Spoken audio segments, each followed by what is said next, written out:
is Arnold de Meyer, president of Singapore Management University, who's actually one of the most experienced managers in academia. You have been dean at Cambridge, the Judge School of Business. You were earlier the founder of the INSEAD Singapore campus, and you're now running one of the leading universities in Asia, which is SMU. So I was wondering, what's your vision for Asian universities? Because we have attended over the past years the rise of a number of business schools first in the rankings, and now we see some of the universities in the region also playing a very good role internationally. How are Asian universities performing on a global basis? From my perspective, Asian universities have benefited from the growth of the economy, but also from the growth of the population. We've seen enormous growth in China, in India, but also in Southeast Asia. And governments over the last 20 to 30 years have actually tried to increase participation of their young people in higher education. To take just an example, in China, currently about 30% of the cohort every year participates in higher education. From maybe about 250 universities 30 years ago, we have now 2,300 universities in China.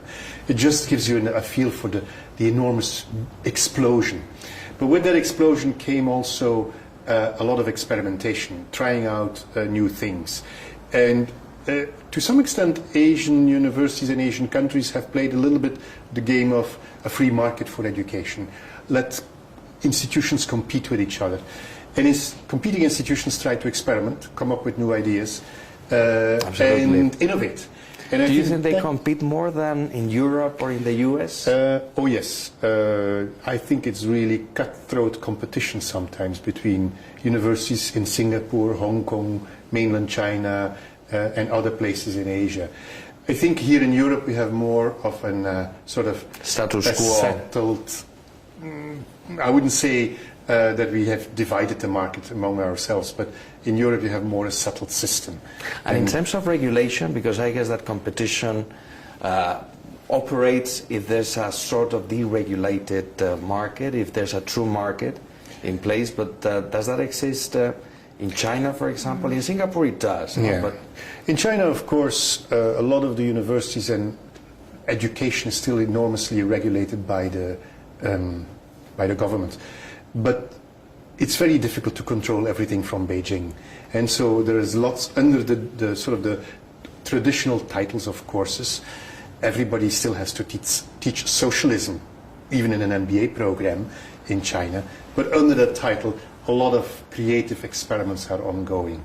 And in other parts of Asia, whether it's in Malaysia or in Indonesia or in India, you still see also a lot of companies actually taking initiatives to create their own universities.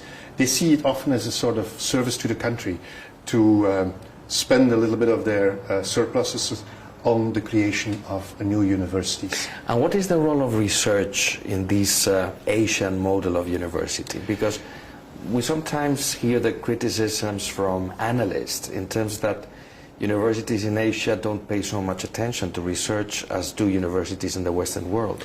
It's very uneven, and it's very clear that in some countries the government still sees education as a way to catch up. And so their first and foremost objective is to educate people, to teach them, to make sure that you have good engineers, good teachers, good lawyers, good medical doctors.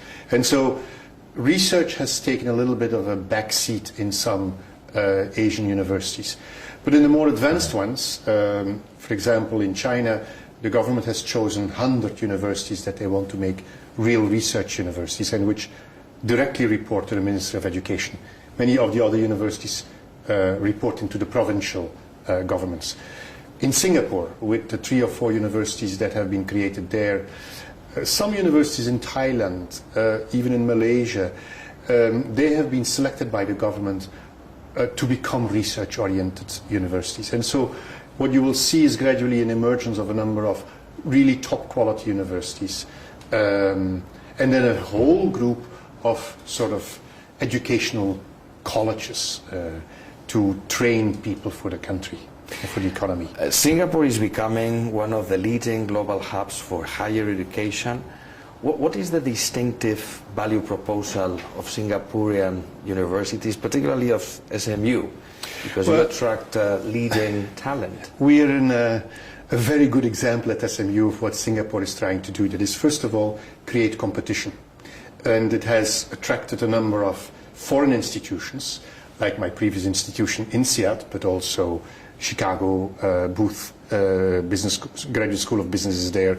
And there are a number of other international institutions present. And they create competition for the established universities like the National University or Nanyang Technological University. My university was created 12 years ago also to create competition. So I would say the first element is competition. Secondly, the government does make quite a lot of resources available. Which is not the same here in Europe anymore. Well, we still don't have the problems of an aging population or of health issues. I expect that in the coming years we will see a shift towards aging population, retirements, health management, etc. But at this stage, the government is still pumping a lot of money into education. So that's the second element of it. And the third element of the success is the enormous openness to foreign talent, to attracting people from all over the world based on their merits, their scientific or their academic merits. There are no restrictions for visa in terms of working visas? Or practically not, if one has something to bring to the country in terms of research, in terms of capabilities. With a good degree, you're almost guaranteed to get a working permit in Singapore. Whether that will last, I don't know, but at this stage it's still a very free market for foreign talent. Well, thanks very much, Arnoux, for being here today with us, and good luck. Thank you very much, and I hope that we will be able to prove that we can create good universities in Asia. I'm sure.